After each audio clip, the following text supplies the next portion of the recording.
Guys, I'm Lexi for those of you that don't know. I'm actually interviewing my sister today. So to start, what's your name, title, and years of experience in the field? My name is Alyssa Ballardino. I'm a third grade teacher in Roxbury, New Jersey, and it's my fourth year teaching at Nixon Elementary School. And can you tell me your credentials too? I'm actually a Montclair graduate. I graduated with my BA in psychology, and then I started teaching and went back for my master's through Centenary for educational leadership, and I actually just graduated. What are some of the benefits and challenges you have personally experienced working in the diverse school? I would say it's definitely different from where my student teaching was, because I went to a district that was very wealthy, high income families, and that was in Randolph, New Jersey. And then when I started my job, I landed in Roxbury, and they told me it was a Title I school, and I didn't know what that was. And just based off of, within the first few days, I realized that we have a lot of students who come to school hungry, who are on free and reduced lunch. And one of the challenges that I faced was knowing that their basic needs aren't met and they're coming to school hungry. They're not ready to learn. They're not present because they have the hunger. They have issues at home with their families. So it was really hard to see that. And then also the parent involvement's not there. Whereas the district I was in before had full parent involvement, like helicopter parents, and now you go from having all of that to parents that weren't involved at all. So that was definitely a challenge. But I would say that it also has been challenging because that also brings like behavioral issues. If they aren't, getting what they need at home and they come to school, it's causing them to act out for attention. And all they really do need, like when they come to you, is love. Like they want to just know that you care about them and like you're building a relationship with them. And then do you see any benefits in the environment you work in? I definitely do. It was different from what I was used to, so it challenged me because it wasn't like easy. Like every day is something new, whether it's a student who's having an issue or, another teacher who is challenging me to try a new lesson, or, my principal is awesome. She always kept telling me to, be the best I can be and like research something that I didn't know. So that's what actually led me to get my master's, was her being like, we're continuous learners, we're lifelong learners, we have to keep going.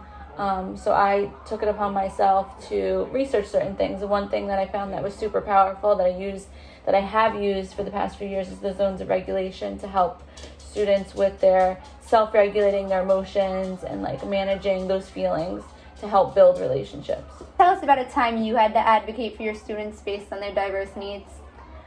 I would say that I have a very diverse class, and the building in general is very diverse, and every day I feel like I advocate for my students. Like I go in every day and try to differentiate for them and try to accommodate them no matter if they're special needs or not. And I think that one time in particular that really stands out to me, that it also challenged me, was last year when we came back from winter break. I had a new student, and I didn't know I was getting her, and she showed up at my door with a big smile on her face, and I was like, "Hi, what's your name?" And I tried to speak to her, and I just got a big smile back, so I thought she was shy. And the secretary said, "Oh, this is Madeline, she's from Honduras, she doesn't speak English." For me, that was like really shocking, because I'm like, okay, well, how am I supposed to communicate? And immediately I started to like research and see what I could use, and the first thing I thought of was Google Translate, because I knew that was a way that I could communicate with her to make her feel comfortable. And I soon realized that I was kind of on my own with that. I didn't really have anyone to lean on as support. Our ESL teacher was shared between another building, so he wasn't really there. He was also ready to retire. So I didn't have a support system, so I knew I had to go out and look for it on my own. I found a lot of things like online, and I was like, I think this will work. I used a lot of visuals and pictures to help Madeline.